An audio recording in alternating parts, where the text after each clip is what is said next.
This is The Pianist Who Played for a Girl Who Never Spoke. Hello everyone, before we begin today's story, I have a small favor to ask. Please hit subscribe and turn on the notification bell so you never miss our channel's new videos. It is quick, free, and the best way to support us in bringing you more dramatic stories. Your support means the world to us. Where are you watching from? Drop your city or country in the comments below. Thank you very much. Now, let us return to our main character. The rain tapped softly against the wide glass windows of a dim studio in downtown Chicago. Inside, under the faint glow of a single lamp, Ethan Cole sat before a grand piano, his hands hovering above the keys as if afraid to touch them. The melody on the sheet was unfinished, the notes trailing off like a sentence someone had lost the courage to complete. Once, his name had filled concert halls. Once, his music had silenced entire rooms. But ever since the accident that took his younger sister's life, the piano had turned from sanctuary to reminder. Each note carried guilt. Each chord, memory. Tonight, he played only to hear something other than regret. As he pressed the final key, the sound hung in the air, tender, broken, fading. Then came a soft knock. His manager, Daniel, stepped in, clutching a folder. "Ethan, there is a proposal you should hear," he said carefully. Ethan did not turn. "If it is another charity concert, tell them I am done performing for sympathy." "It is not that," Daniel replied. "A private client. Very private. She wants you to teach piano for 3 months." Ethan gave a humorless laugh. "You know I do not teach." "I know," Daniel said, lowering his voice. "But she insists on you." "She is Clara Astor." The name froze him. Everyone knew the Astor family: old money, endless influence, tabloids, and scandals. "I am not interested in entertaining the rich," he muttered. Daniel exhaled. "There is more. The girl does not speak. Since her accident 2 years ago, she has not said a word. They believe music might help." Ethan turned slowly, the lamplight carving tired lines into his face. "So she is broken too," he said softly. "Maybe that is why she asked for me." "There is one more condition," Daniel added hesitantly. "To protect her privacy, they want you to stay at the Astor estate under the title of fiancé." Ethan stared at him in disbelief. "Fiancé? Are you joking?" "It is a contract. Nothing romantic. Just a name to keep the press away." Ethan leaned back, his chair creaking under the weight of his silence. Outside, thunder rolled across the city. A contract. A mansion. A girl who did not speak. It sounded absurd, yet strangely inevitable. Maybe fate had a sense of irony. He rubbed his temples, then nodded once.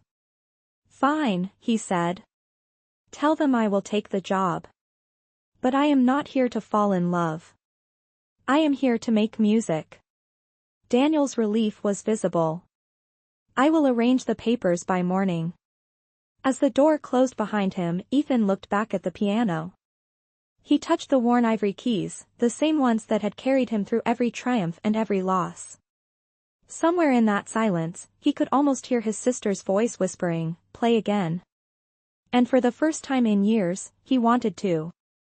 The rain outside turned into a slow rhythm against the glass, almost like an overture to something he could not yet name. The melody he had left unfinished still waited on the stand, and before he realized it, his fingers began to move again. Soft, hesitant, alive. It was not perfection. It was not peace. But it was a beginning. The next morning, the world outside Ethan's apartment was still gray, the streets slick from the night's rain. A black sedan waited by the curb, engine humming softly. Inside sat Daniel, already holding the contract folder. Ethan stepped out of his building, wearing a dark coat and carrying nothing but a small duffel bag. His eyes were tired, but his stride was steady. As he slid into the back seat, Daniel handed him the documents. "You will stay at the Astor estate in Lake Forest," he said. They will send a driver for you from there. Remember, everything you do must appear authentic. Ethan flipped through the pages quickly. Each clause looked colder than the last. Confidentiality. Residence clause. Public appearance as fiancé. 3 months. $150,000. He signed at the bottom without hesitation. Let us get this over with, he murmured. The drive north was quiet. Chicago's skyline faded into sprawling suburbs, then open fields. After an hour, the car turned through an iron gate guarded by stone lions. Beyond it rose the Astor mansion, a sweeping estate surrounded by maple trees and silence. When the car stopped, a tall man in a gray suit greeted them. Mr. Cole, welcome, he said. I am Richard Hale, the family's legal advisor. Mrs. Astor is expecting you. The foyer gleamed with marble floors and chandeliers that caught the morning light. Paintings lined the walls, portraits of generations whose eyes seemed to follow every step. Ethan felt strangely out of place, as if he had walked into someone else's dream. Richard led him to a study where a woman in her 50s sat behind a mahogany desk. Her posture was impeccable, her voice calm but firm. Mr. Cole, she said, extending a hand. I am Margaret Astor. Thank you for coming. Ethan nodded politely. Your manager explained the terms, she continued. My daughter Clara has not spoken since the accident 2 years ago. Traditional therapy failed. Music once gave her peace, and we hope it can again. But privacy is essential. The press has been relentless. You will live here, as her instructor and, publicly, her fiancé. Do we understand each other? Ethan hesitated. I do, Mrs. Astor. But I am not an actor. You will not have to be, she replied, her eyes softening. Clara does not speak. But she listens. More than you think. Richard cleared his throat. If you are ready, I will take you to her. The air in the upper hallway was still, heavy with the scent of lilies. Richard stopped before a pair of white doors and opened them gently. Inside, sunlight filtered through sheer curtains, painting pale gold across the room. By the window sat Clara Astor. Her long hair fell over her shoulders, and a sketchbook rested on her lap. She looked up when Ethan entered. Her eyes were blue-gray, distant yet piercing. She did not move, did not speak. Only watched. Ethan stood a few steps away, unsure what to say to someone who would not answer. He set down his duffel beside the piano and nodded slightly. I am Ethan, he said quietly. I suppose I am your teacher now. Clara blinked once, then picked up a pencil. On the page, she wrote 2 words, do you play? He almost smiled. Not lately. She pointed toward the piano. It stood near the window, polished and waiting, as if it had been untouched for years. Ethan walked toward it, brushing dust from the lid. When he sat down, the bench creaked softly, his fingers hovered above the keys. For a moment, he hesitated, then pressed the first chord. The sound filled the room, warm and fragile. Clara's expression shifted, just slightly. Something in her eyes changed, like a window opening. Ethan began to play, slow and unsteady, a melody half remembered from the years before everything went wrong. She leaned forward, her hand trembling on the sketchbook. When the final note faded, she wrote again, you are sad. Ethan exhaled, looking at her. So are you. For the first time, her lips curved into something like a smile. He looked down, almost startled by it. The silence between them was not empty anymore. It had rhythm, like music without sound. Hours later, as the sun dipped low beyond the trees, Ethan found himself sitting alone by the piano, staring at the faint outline of her handwriting on the page she had left behind. He did not understand why, but he felt lighter. Maybe this was how healing began, not with words, but with someone finally listening. By the second week at the Astor estate, Ethan had begun to recognize the quiet rhythm of the house. Breakfast arrived on silver trays at 7 sharp. The staff moved like shadows, polite but distant. Clara kept to her routines as if her life were measured in stillness. Each morning, she sat by the piano with her sketchbook while he played scales and simple melodies, waiting for a flicker of reaction. Sometimes, she drew while he played. Other times, she simply stared out the window at the garden that seemed too perfect to be real. Her silence did not bother him anymore. It was honest, something the world had forgotten how to be. One afternoon, while rain traced patterns on the tall windows, Ethan paused mid-piece. "You are not writing today," he said softly. Clara looked at the empty page and wrote, "I am listening." He nodded, unsure what to make of that. She pointed at the piano again. "Play what you feel." He hesitated, then began to play a slower piece, something personal, raw, almost painful. The notes echoed through the room like footsteps in a memory. When he finished, she wrote just one word, "beautiful." That night, Ethan found himself wandering through the hallways long after the house had gone quiet. The portraits on the walls seemed to watch him pass. At the end of the corridor, faint music drifted from Clara's room. He followed the sound and stopped outside her door. She was sitting at the piano, her fingers trembling over the keys, playing the melody he had shown her earlier that day. The notes were imperfect, hesitant, but they were hers. She looked up when she noticed him and froze. For a moment, neither of them moved. Then Ethan stepped forward slowly. "You remembered," he whispered.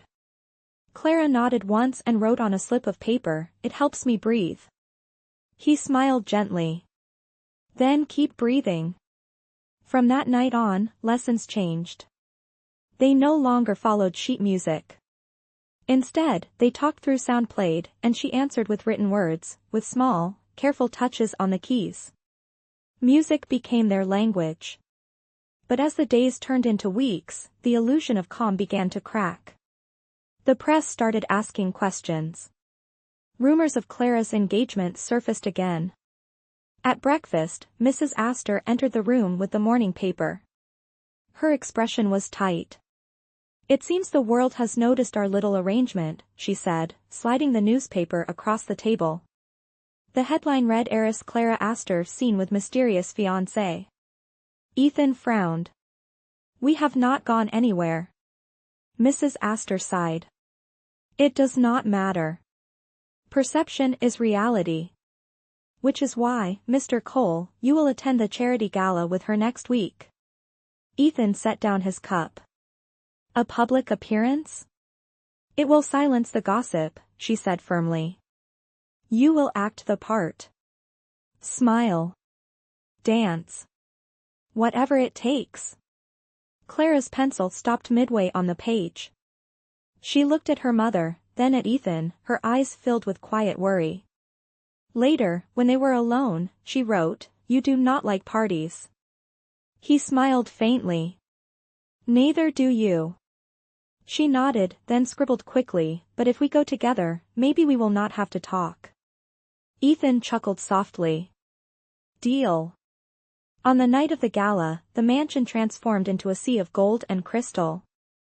Guests filled the ballroom, the air heavy with perfume and polite laughter.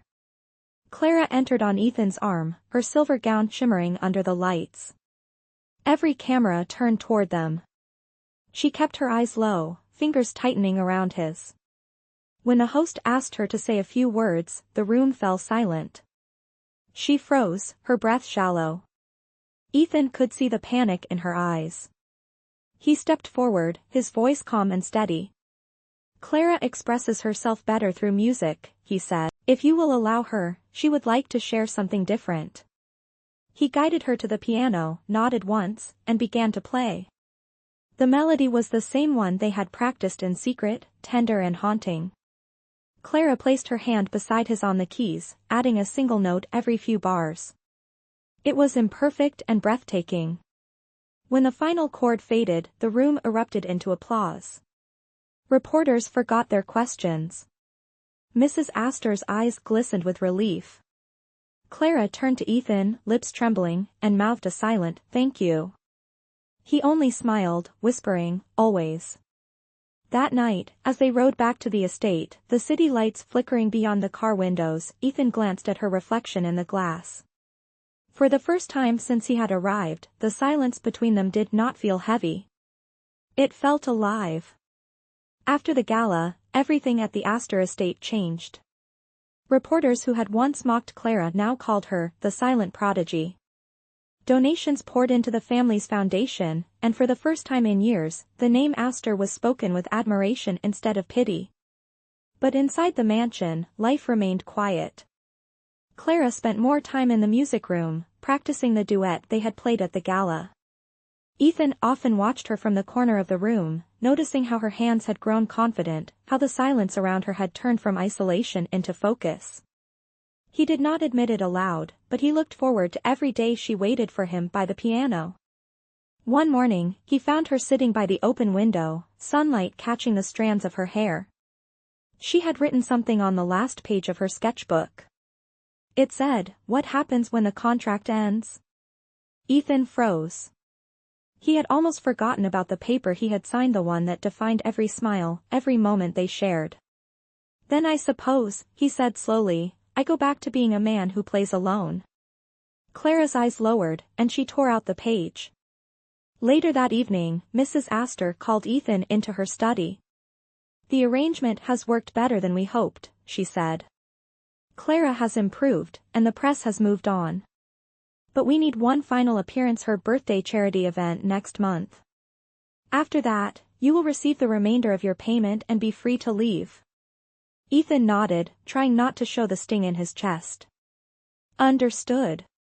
When he returned to the music room, Clara was waiting. She handed him a folded paper.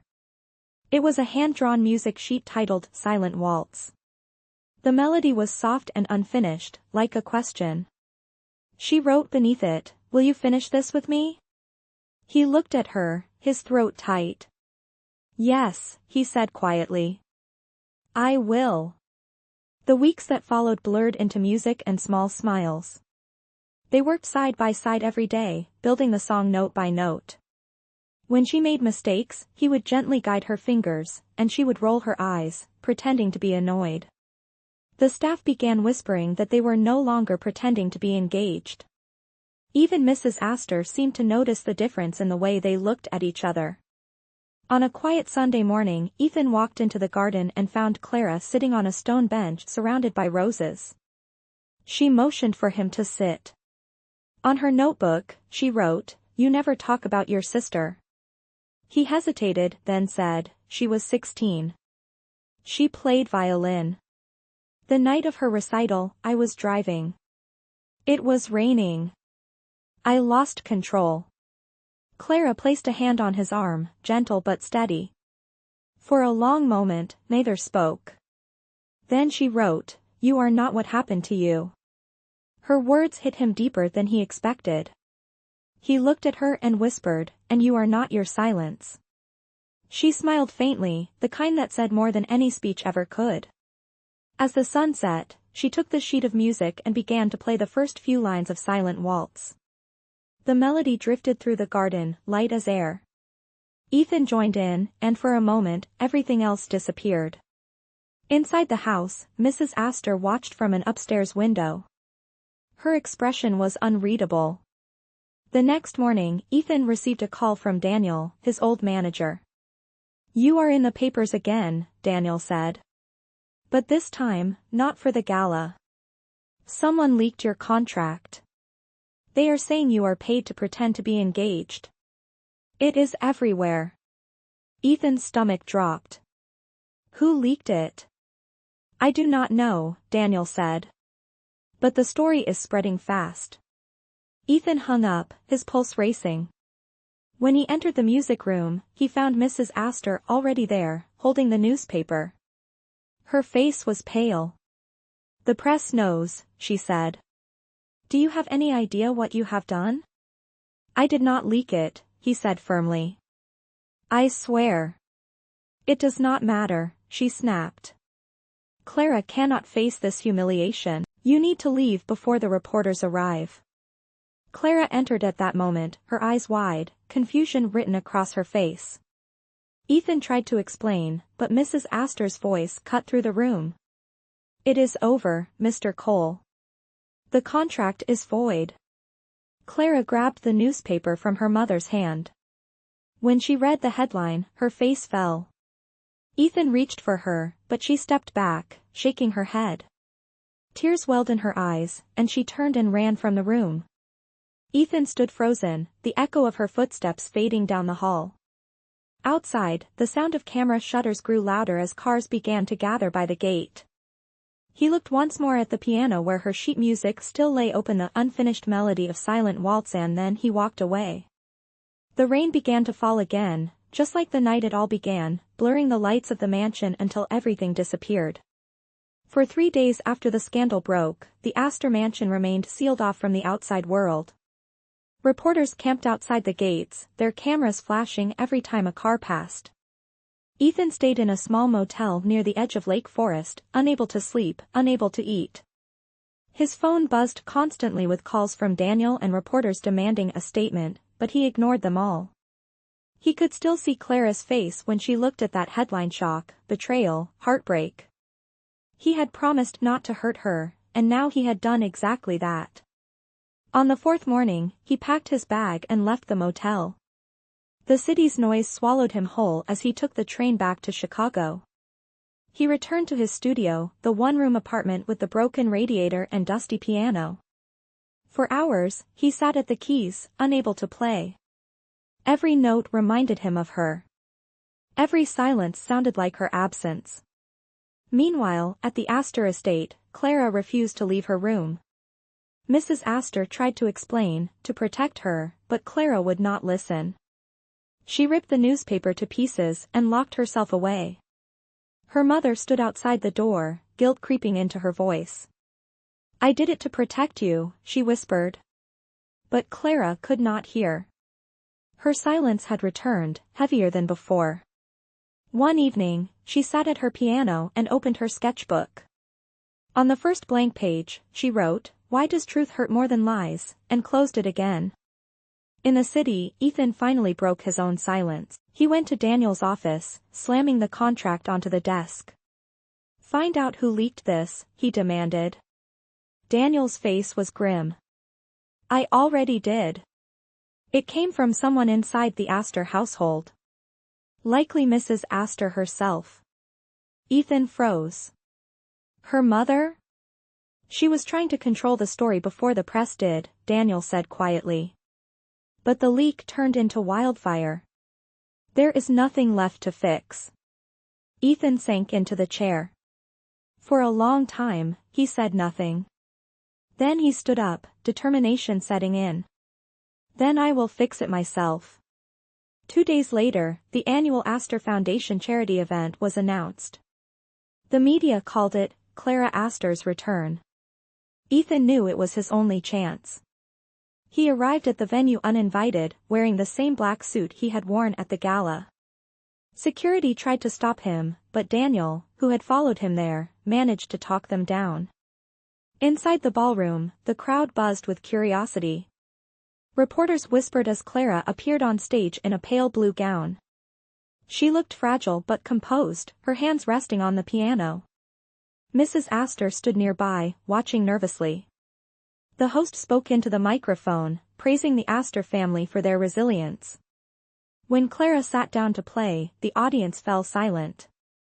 Her fingers trembled over the keys, but no sound came. She froze. Panic flickered in her eyes. And then, from the back of the room, a familiar voice spoke. "Let her play her truth." Heads turned. Ethan walked toward the stage, his voice calm but strong. "You wanted a story," he said, addressing the reporters. "Here it is. I was hired to be her teacher, and yes, the contract existed. But everything that happened after the music, the laughter, the healing, that was real. You can fake a signature, not a heartbeat." The crowd murmured. Mrs. Astor's face turned pale. Ethan stepped closer to Clara. "Play it," he said softly. "Play our song." For a moment, she did not move.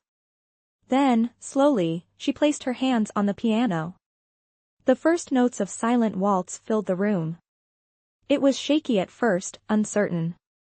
Ethan joined in beside her, his fingers finding the melody like an old friend. Together, they played the piece to completion for the first time. The music swelled, rising above the whispers, drowning out the noise of judgment and scandal. When the final note faded, Clara looked up at him, and then, for the first time in 2 years, she spoke, her voice soft, trembling, real. "You came back." Ethan smiled, tears in his eyes. "I never really left."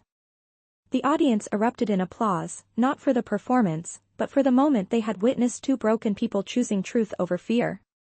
Mrs. Astor covered her mouth, tears falling down her cheeks. The reporters lowered their cameras, moved beyond words. Ethan took Clara's hand and bowed gently to the crowd. As they stood there, side by side, the lights reflected off the piano, shimmering like the rain that had once brought him to her. The story that had begun as a contract ended as a confession, played not in words, but in music that finally belonged to both of them. After the charity event, the world finally saw Clara Astor not as a broken heiress but as a woman who had found her voice again. The headlines that once accused her of deceit now called her performance the song that silenced the noise. Within days, videos of that night spread across the internet, millions watching the moment she spoke for the first time in years. But fame was never what Clara wanted. When the applause faded and the cameras disappeared, she asked to return home. Ethan accompanied her, not as a hired teacher or a contract fiancé, but simply as someone who cared. The mansion felt different now. The air was lighter, the halls less haunted. Mrs. Astor greeted them quietly at the door. Her eyes were red, but her voice was steady. "You saved her," she said to Ethan. He shook his head. "She saved herself. I just played the notes she already knew." That evening, Clara and her mother sat together in the garden for the first time since the accident. No words were needed.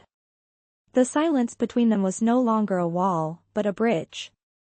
Inside, Ethan sat by the piano, running his fingers along the keys. He had played for others all his life, but never like this. Every sound now carried meaning. He opened Clara's sketchbook, the one filled with half-finished songs and scribbled thoughts. On the last page, she had written, "Healing does not happen in a day. It happens in every note we dare to play." The next morning, Clara entered the room quietly.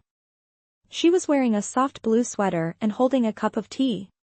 "Good morning," she said, her voice still fragile but beautiful. Ethan looked up, startled by how natural it sounded. "Good morning," he replied with a smile. She walked over to the piano and sat beside him. "I want to finish another song," she said. "Not Silent Waltz. Something new." "Your song," he said. She nodded. Together, they began to write. Days passed in peace. The world outside still talked about them, but inside those walls, they built a rhythm that felt like home. One afternoon, Ethan stepped outside to find Mrs. Astor waiting on the veranda. She was holding an envelope. "This is the remainder of your payment," she said softly. "You have fulfilled every part of your contract." Ethan looked at the envelope but did not take it. "I am not staying because of money," he said. "I know," she replied, smiling faintly. "And that is why you should keep it anyway. Consider it a thank you from a mother who almost lost her daughter twice." He took it reluctantly, then asked, "Will you be all right with me staying a little longer?" "I think," she said, glancing toward the music room, "that we would all be less all right if you left." That night, Clara played for him.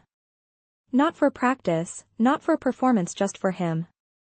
The music was soft, a whisper of gratitude and quiet joy.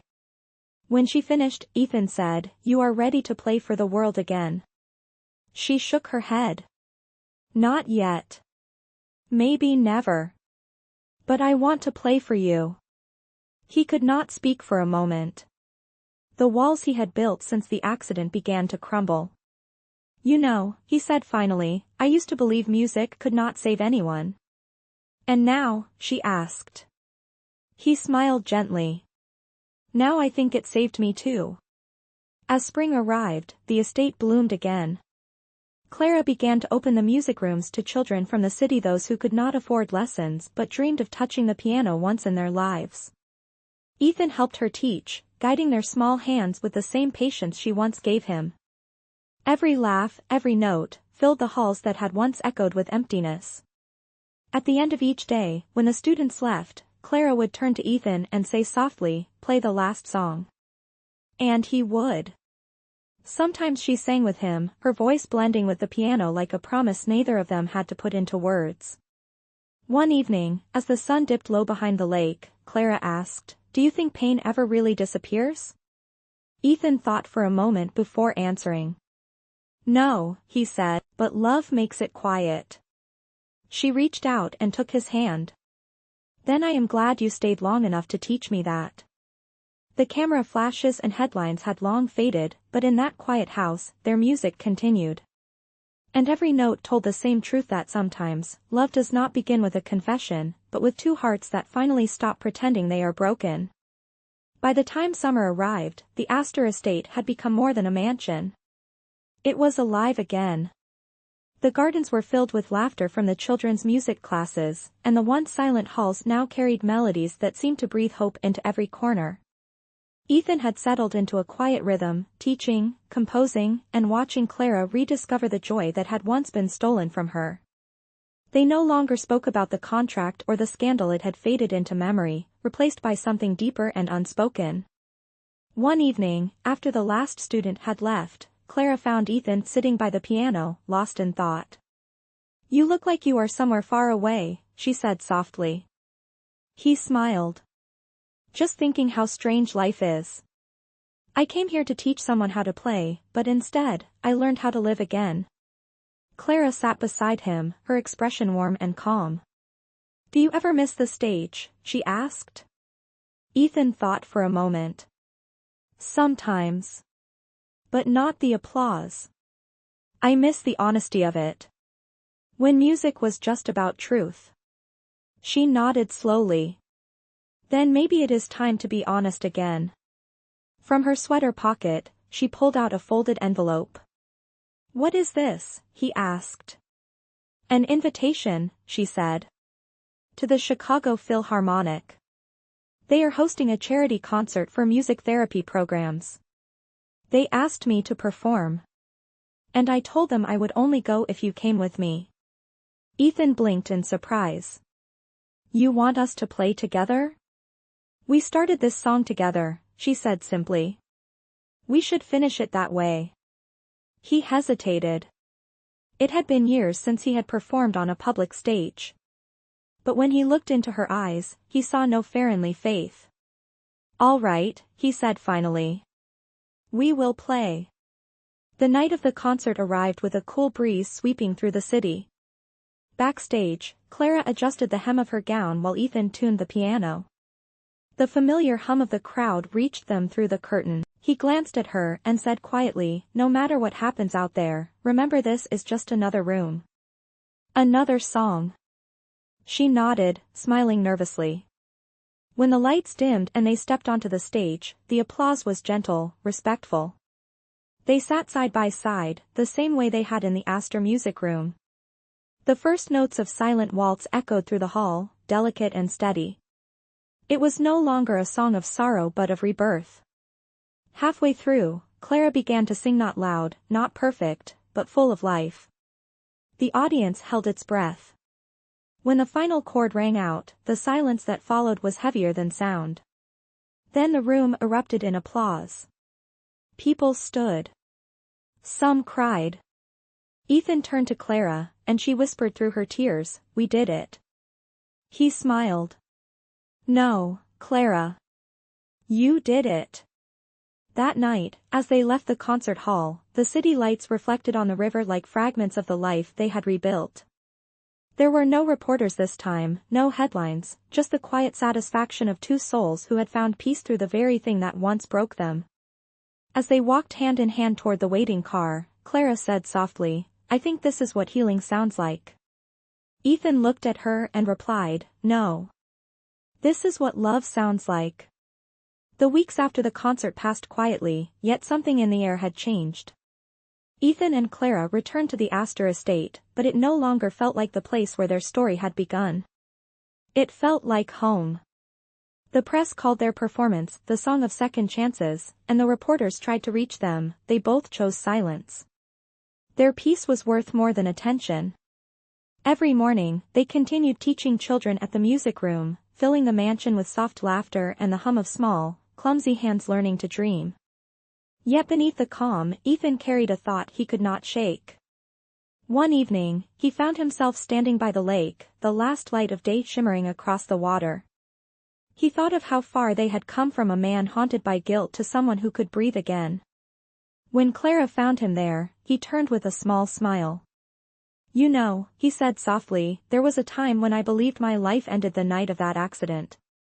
She stepped closer. "And now?" He looked at her, eyes warm. "Now I think it only began when I met you." Clara's expression softened, and she reached into her pocket. She handed him a small velvet pouch. Inside was a gold key with delicate engraving. "What is this?" he asked. "A gift," she said. "The music room. It belongs to you now. It is yours as long as you want it to be." Ethan stared at her, speechless. "You cannot just give me a room in your house." She smiled gently. "It is not a room. It is where your music lives. Where we both found our voices again." He held the key tightly, his throat tight with emotion. "I do not know what to say." "Then do not," she whispered. "Just stay." That night, after everyone had gone to bed, Ethan sat alone at the piano. On the stand lay Clara's sketchbook, open to a new page. Written in her careful handwriting were the words, "When the heart heals, it does not forget the scars it learns to play around them." He smiled and began to play, his fingers gliding across the keys with quiet confidence. The melody that filled the room was not silent waltz. It was something new, something brighter. Clara appeared at the doorway, barefoot, her hair falling loosely over her shoulders. She watched him for a moment, then walked toward him and placed her hand on top of his. Without a word, she joined him in the melody. Together, they played until the first light of morning crept through the windows. The sound was fragile and perfect, like the beginning of a promise. When the last note faded, Clara turned to him and said softly, "Ethan, do you ever think about the future?" He met her gaze, smiling. "Every time I look at you." She laughed quietly, shaking her head. "Then promise me something." "Anything," he said. "Promise me you will keep playing, no matter what happens." He nodded.